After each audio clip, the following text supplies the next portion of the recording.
مشہور حدیث ہے کہ حضور صلی اللہ تعالی علیہ وسلم ممبر پر تشریف لے جانے لگے، اور پہلی سیڑھی پر آمین، اور دوسری سیڑھی پر آمین، اور تیسری سیڑھی پر آمین۔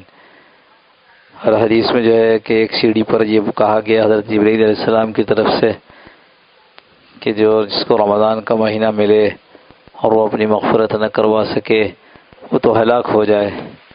اب بعض روایت میں یہ ہے کہ یہ کہا کہ آپ آمین کہیے اس کے اوپر، اور ایک سیڑھی پر یہ فرمایا کہ جس کو اس کے والدین میں سے دونوں یا کوئی ایک ملے اور وہ ان کی خدمت کر کے اپنی مغفرت نہ کروا لے وہ تو ہلاک ہو جائے، کہا آمین۔ اور تیسری کہ ہلاک ہو جائے وہ جس کے سامنے میرا نام مبارک آئے اور وہ مجھ پر درود نہ بھیجے۔ اللہم صلی علی سیدنا مولانا محمد نبی رمی علیہ السلام تسلیما کثیرا کثیرا۔ تو آپ صلی اللہ علیہ وسلم نے ارشاد فرمایا آمین۔ یہ بہت مشہور حدیث ہے، لیکن دوستو اس کا ترجمہ سمجھنے کی کوشش کریں۔ یہ رمضان کا مہینہ مجھے اور آپ کو ملا ہے، اس میں صبح شام اللہ کی طرف سے رحمتیں برکتیں نازل ہو رہی ہیں، اور اس نعمت کو، اس مہینے کو جو مل گیا ہے اس کو اپنی بخشش کا ذریعہ اگر ہم نہیں بنا سکے تو نبی کی بد دعا یہ ہے کہ ہلاک ہو جائے۔ یہ کئی دفعہ سنتے ہیں لیکن اس کا احساس نہیں رہتا کہ یہ تو ہمارے متعلق بات ہو رہی ہے، یہ آدمی جو بیٹھا ہوا اس کے متعلق بات ہو رہی ہے کہ یہ آدمی اگر رمضان پائے اور اپنی بخشش نہ کروائے تو یہ ہلاک ہو جائے۔ حضرت رسول کریم صلی اللہ تعالی وسلم وہ تو رحمت للعالمین ہیں، لیکن یقیناً یہ بد دعا ایسی ہے کہ نہ بھی کی جائے تو لگ جاتی ہے۔ اتنا زبردست مہینہ ملے اور اس مہینے میں آدمی اپنی مغفرت نہ کروا سکے تو اس سے بڑا بدقسمت اور کون ہوگا؟ صبح دوپہر شام کون سا وقت ہے جس میں رحمت نہیں برس رہی ہے؟ سحری کھانے والوں پر اللہ کی رحمت، افطار کرنے والے کی دعا قبول، جو نفل عبادت کر رہے ہیں اس کو فرض کا ثواب۔ یعنی اس کو ایسے سمجھو کہ ایک آدمی جو ہے وہ 15 سال کی عمر میں بالغ ہوا اور اس نے ہر سال حج شروع کیا، اللہ نے وسعت دی تھی، حج کیا، 85 سال کی عمر میں مر گیا، تو 5 اور 10 نکال دو تو کتنا، 70 سال ہو گئے نا۔ 70 حج، اس میں سے ایک فرض ہوگا، باقی 74 نفلی ہیں۔ تو یہ 74 حج مل کر کے اس کے ایک نفلی ایک فرض حج کے برابر نہیں ہو سکتے۔ اس کے 74 سال کے 74 حج ان کا ثواب ملا لیا جائے تو وہ ایک جو فرض حج کیا تھا اس کے ثواب کے برابر نہیں پہنچے گا۔ تو یہاں رمضان میں کیا ہو رہا ہے؟ ہر نفل پر، ہر نفل عبادت پر، چاہے وہ نفل صدقہ ہو، چاہے وہ نفل نماز ہو، چاہے اور کوئی نیک کام ہو، اس میں فرض کے برابر ثواب ملتا ہے، اور جو کوئی فرض ادا کرتا ہے اس کو 70 فرضوں کے برابر ملتا ہے۔ ہر افطار کے وقت لاکھوں لوگوں کی مغفرت ہوتی ہے، ہر رات میں اللہ رب العزت آواز لگا کر کے بخشش کا سامان کر رہے ہوتے ہیں۔ ایسی چیز ہر تراویح، فرمایا رمضان میں جب آدمی نماز پڑھتا ہے تو اللہ پاک اس کے ثواب کی مقدار بڑھاتے ہیں۔ اس کی کئی مثالیں بتائی گئی ہیں۔ ایک مثال یہ بتائی ہے کہ جتنا سجدہ کرتا ہے 5 فرض کے، باقی سنت و نوافل کے، چاشت ہوا ابھی تہجد اور اشراق کے جو پڑھتا ہے، اور 20 رکعت تہجد کے، 20 رکعت تراویح کے، اس کے علاوہ جتنے نفلیں پڑھتا، کہا جتنے سجدے کرتا ہے ہر سجدے کے بدلے اللہ پاک جنت میں اس کے لیے ایک درخت لگاتے ہیں، اور جنت کا درخت جس کی لمبائی چوڑائی ماشاء اللہ. تو جب اتنا دے رہے ہوں تو پھر اپنی بخشش نہ کروائے تو وہ تو بدقسمت ہے نا.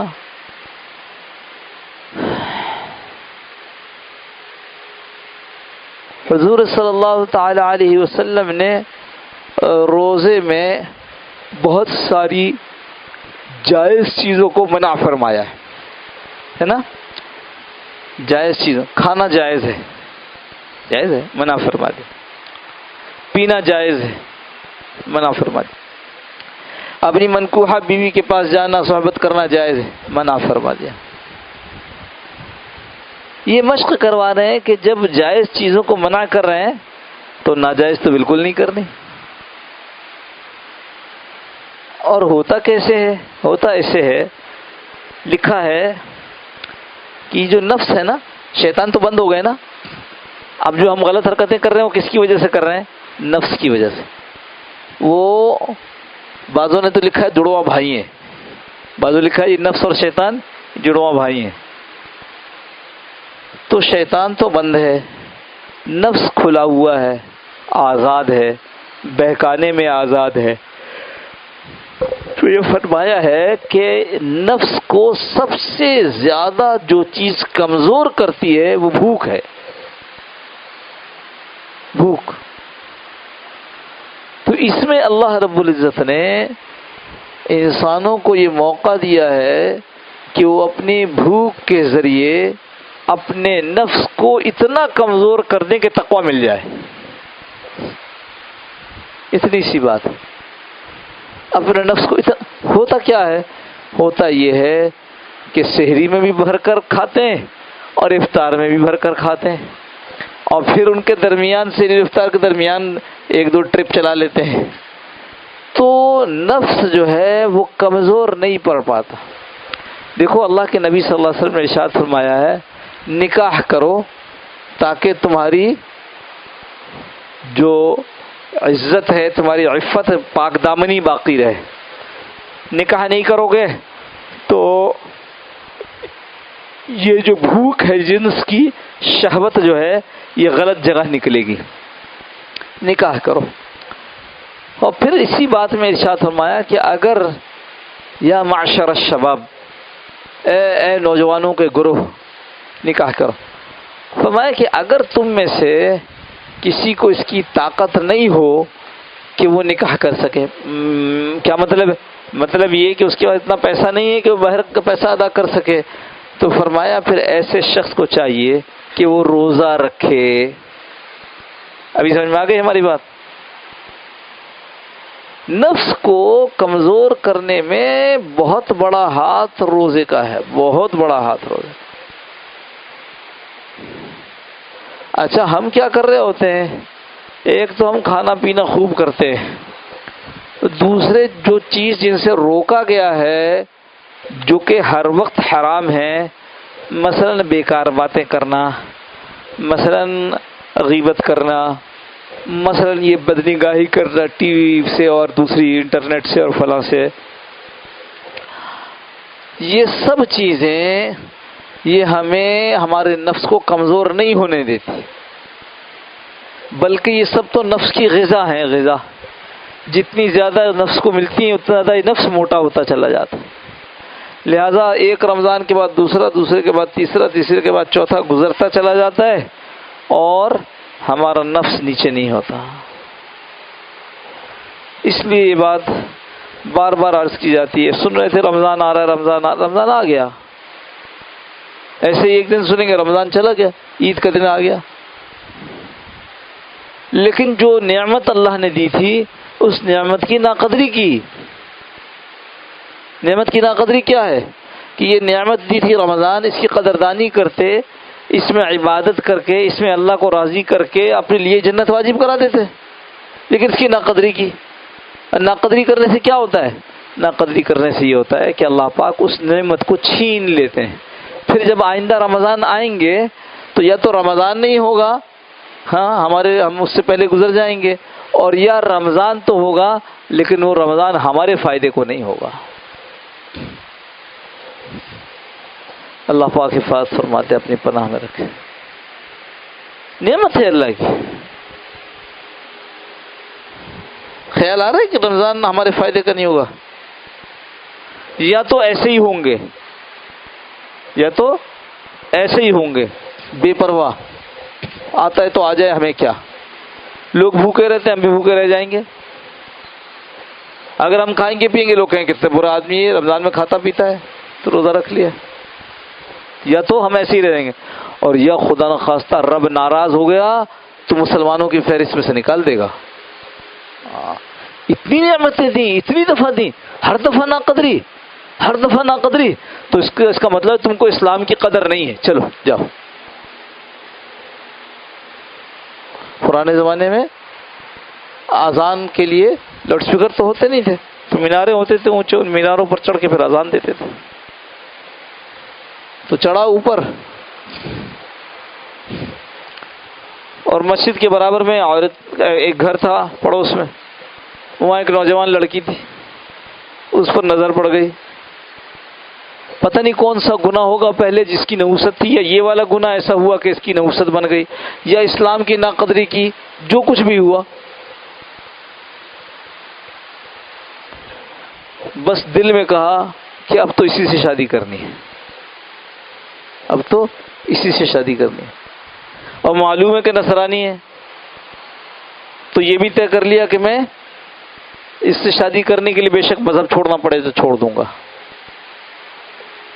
اور کتابوں میں جو ہم نے پڑھا وہ یہ کہ وہ اتر رہا تھا، وہ مینارے سے پیر پھسلا اور اسی میں مر گیا۔ قدر اللہ کا شکر تھا کہ اللہ نے نعمت دی ہے۔ حضرت تھانوی رحمۃ اللہ نے قصہ لکھا ہے، حضرت حکیم العظمت تھانوی رحمۃ اللہ نے قصہ لکھا ہے کہ مسجد وہ جو جنت البقیع کی جو ہوتا ہے نا صفائی ہوتی ہے کہ وہ یہ تو وہ صحیح ہے قبر، تو پھر اس کو بند کر دیتے ہیں، یہ صحیح ہے اس کو بند کر دیتے ہیں۔ تو ایک قبر کھولی گئی تو اس میں کسی یعنی کفن کے بغیر دوسرے کپڑوں میں اس میں کسی کی لاش نکلی، تو جو لوگ وہاں کھڑے ہوئے تھے ان میں سے ایک یورپ سے فرانس سے آیا ہوا تھا، اس نے کہا رے یہ تو ہمارے محلے کی لڑکی ہے، عیسائی۔ یہ تھانوی رحمۃ اللہ نے اس پورے قصے کو لکھا، یہ تو ہمارے محلے کی لڑکی ہے، یہاں کیسے؟ پتہ نہیں کیسے، لیکن بہرحال جنت البقیع بند کر دیا۔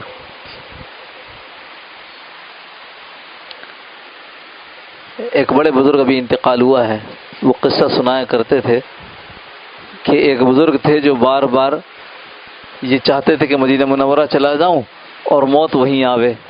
یہاں ذمہ داریاں بہت تھیں اہل و عیال کی، تو وہاں گئے اور وہاں سے واپس آ گئے۔ تو لوگوں نے کہا کہ حضرت آپ تو اس نیت سے گئے تھے بڑے شوق سے کہ واپس نہیں آئیں گے، وہی قبر بنے گی، جنت البقیع میں دفن ہونے کی چاہت تھی۔ تو کہنے لگے ایک دن سویا ہوا تھا تو دیکھا کہ جنت البقیع میں بہت کام ہو رہا ہے، بہت کام ہو رہا ہے، تو میں پہنچا وہاں، ابھی خواب میں وہاں پہنچا ہوں، تو کام ہو رہا ہے۔ کیا کام ہو رہا ہے؟ دیکھا وہ بیلچے سے لوگوں کو نکالا جا رہا ہے، ڈالا جا رہا ہے۔ کیا ہو رہا ہے؟ کہا بس جو اس کے مستحق تھے ان کو دنیا سے لا کے یہاں ڈالا جا رہا ہے، اور جو یہاں کے مستحق تھے یہاں نکال کے بھیجا جا رہا ہے۔ تو تھا تو خواب، مگر ان کی سمجھ میں آ گیا، واپس آ گئے۔ عجیب نظام ہے رب کا۔ کیا ہوا کہ وہ فرانس کا آدمی کہنے لگا کہ یہ تو ہمارے محلے کی لڑکی تھی، یہاں کیسے؟ خیر بند کر دیا گیا کہ بھائی جو حکمت ہے یہاں ہے، اب کیسے اللہ جانتا ہے، بند کر دیا کہ تر و تازہ ہے۔ اچھا اللہ کی شان، یہ جب وہاں پہنچے تو معلوم ہوا کہ اس لڑکی کو معلوم کہ انتقال ہو گیا ہے، اس کی قبر کھدوائی گئی تو دیکھا کہ وہاں ایک مسلمان صاحب پڑے ہوئے۔ دیکھا یہ مسلمان تو فلاں علاقے میں رہتا تھا، اس کے گھر پہنچے، اسے بھائی یہ کیا چکر ہے؟ تو کہا کہ جی تھے تو بہت اچھے آدمی، شوہر کو بتا لکھے تھے تو بہت اچھے آدمی، لیکن جب میرے ساتھ صحبت کرتے تو کہتے کہ عیسائیوں کا مذہب اچھا ہے کہ اس میں کم از کم صحبت کے بعد نہانا نہیں پڑتا۔ بس یہ وہاں قبول ہو گئی، یہی بات قبول ہو گئی۔ اٹھا کے عیسائیوں کے قبرستان میں ان کو. اور یہ عورت جو ہے اس کے متعلق معلوم ہوا کہ اسلام قبول کرنے کی خواہش کا اظہار کرتی تھی، اور اللہ کی شان کسی کو نہیں پتا کہ اس نے اسلام قبول کر لیا تھا. یاد حکیم اللہ تھانوی رحمۃ اللہ قصہ لکھا ہے. ناقدری بہت بری چیز ہے. ہم نے ایک دفعہ نہیں کی ہے، کتنی دفعہ کی ہے؟ جو 30 سال کا ہے اس نے 15 دفعہ کی ہے. اس سے آپ اندازہ لگا لو. اتنے رمضان آئے ہیں، ہر دفعہ غفلت سے گزار دیا. اس لیے بھائی یہ ذرا سا سخت باتیں ہو گئی ہیں، لیکن اس کو سمجھو. اللہ مجھے بھی اس کی توفیق دے کہ یہ رمضان تو طے کر لیں کہ اس کی قدردانی کرنی ہے. کم از کم یہ کہ کوئی گناہ نہیں کریں گے. اور گناہ سے بچنے کا صرف ایک طریقہ ہے، اپنے آپ کو نیک کام میں لگا لو گے تو گناہ نہیں کر ہوگا. اگر نیک کام میں نہیں لگاؤ گے بھائی تو پھر گناہ کے موقع آئیں گے. جگہ خالی ہوتی ہے تو چیزیں آتی ہیں نا. جب جگہ بھری ہوگی تو کوئی چیز کیسے آئے گی؟ دوستوں کے ساتھ کیوں بیٹھتے ہیں بھائی؟ کیوں دوستوں کے ساتھ بیٹھنے کے لیے 11 مہینے کافی نہیں ہے؟ ارے چھوڑ دو. دوست بیٹھے ہیں تو تم بیٹھو. ہمارے تو تلاوت کا وقت ہے، ہمارے تو ذکر کا وقت ہے، ہمارے تو نفلوں کا وقت ہے.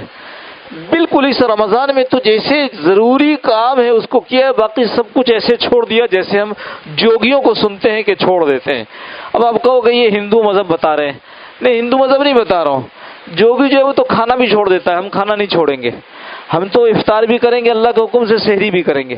جوگی تو بیوی بچے بھی چھوڑ دیتا ہے، ہم بیوی بچے نہیں چھوڑیں گے. ہاں ہم کیا کریں گے؟ ہم ہر اس چیز کو چھوڑ دیں گے جو چیز ہم کو اللہ سے غافل کر رہی ہے. بس ہم نے کل دفتر میں یہ سوچا کہ ہم پوری کوشش کریں گے کہ ہم کسی کے ساتھ نہیں بیٹھیں، لیکن جب رات کو سوچا تو کئی لوگوں کے ساتھ بیٹھے اور غیبت بھی ہوئی اور لوگوں کے متعلق ایسی باتیں بھی ہوئی جو نہیں ہونی چاہیے تھی. سوچ کر بیٹھے تھے کہ نہیں کریں گے. بھگا دو سب کو. بھائی کام سے آئے ہو کام کرو، چلے جاؤ. اپنے سامنے کہیں لکھ کے لگا لو، ہو جاتا ہے، فرق پڑتا ہے. لکھ کے لگا لو. وہ ہم سے کسی نے بتایا کہ اس کے دفتر میں چوری بہت ہوتی تھی. وہ پینسل، وہ اسکیل اور ربڑ لا کے رکھتے، وہ کاغذ کے دستے لا کے رکھتے، اس میں الماری میں چوری ہو جاتی. کہنے لگے میں نے ایک ترکیب اختیار کی اور جو کھولنے کے بعد جو سامنے دیوار تھی پیچھے کی، اس کے اوپر لکھ دیا اللہ دیکھ رہا ہے. کہ لے چوری ختم ہو گئی. وہ جو کھولتا وہ دیکھتا اللہ دیکھ. کہتے ہے تو مسلمان نہ بھائی. وہ کہتا ہاں اللہ دیکھ رہا کر دیتا. تو بھائی لکھ کے رکھ لو کہیں. یہ رمضان کے اندر اس وقت تک 2 دن، آج دوسرا روزہ ہے نا، 1.5 دن کے اندر جو کچھ غفلت ہو گئی اللہ اس کو معاف فرما دے. اللہ اپنے فضل سے معاف فرما دے. ہم نہیں بچ سکتے. اللہ تو ہمیں ہماری توبہ پر استقامت نصیب فرما دے. تو یہ کر لیں کہ اللہ یہ توبہ جو کچھ ہوئی اور اب آپ ہماری مدد فرمائیے. اے اللہ ہماری مدد فرمائیے. ہم اپنے ذات سے جو طریقے ہو سکتے ہیں ان کو ہم اختیار کریں گے. یہی طریقے کے لکھ کے لگا لیے. یہی طریقے کے دوست کو کہہ دیا یار میرے منہ سے بار بار غیبت نکل جاتی ہے، ہو تو مجھے بتلا دینا. گھر والوں سے کہہ دیا بھائی دیکھو یہ بار بار ادھر ادھر کی باتیں ہو جاتی ہیں، اگر میرے منہ سے کوئی بات نکل جائے تو مجھے بتا دینا. اور ہاتھ میں رکھ لی تسبیح. تسبیح کیا ہے؟ تسبیح مذکر ہے. مذکر یعنی ذکر کرانے والی ہے، یاد دلانے والی ہے. تسبیح کو رکھ لو. لوگ اگر بولیں گے بھی نا، ابھی اول تو بولیں گے نہیں، لوگ سمجھیں گے یہ رمضان کا اثر ختم ہو جائے گا بعد میں. لوگ کہتے ہیں جی ٹوپی پہن لی، کسی نے داڑھی لگے دے رمضان کی وجہ سے پھر ختم ہو جائے گا. چھوڑو ان کو، ان کی بات. ہم تو اس نیت سے کریں کہ ہمیں یاد دلائے. بڑی تسبیح رکھو تاکہ دیکھنے والے کو پتہ چلے کہ ہاں یہ تسبیح پڑھ رہے ہیں، مشغول ہے، اس کو تنگ نہ کریں. تاکہ دوست احباب گھر والے یہ بھی یاد دلانے والے بنے اور ساتھ اکیلے میں یاد دلانے والی یہ تسبیح بن جائے. اللہ ہم سب کو عمل کی توفیق نصیب. میں سب سے کمزور، بہت کمزور. آپ لوگ تو بچ جاؤ گے کہ آپ سننے والے تھے، میں تو سنانے والا تھا. ہمارے لیے بھی دعا کرو اللہ ہمیں بھی اس کی توفیق نصیب فرمائے. اللہ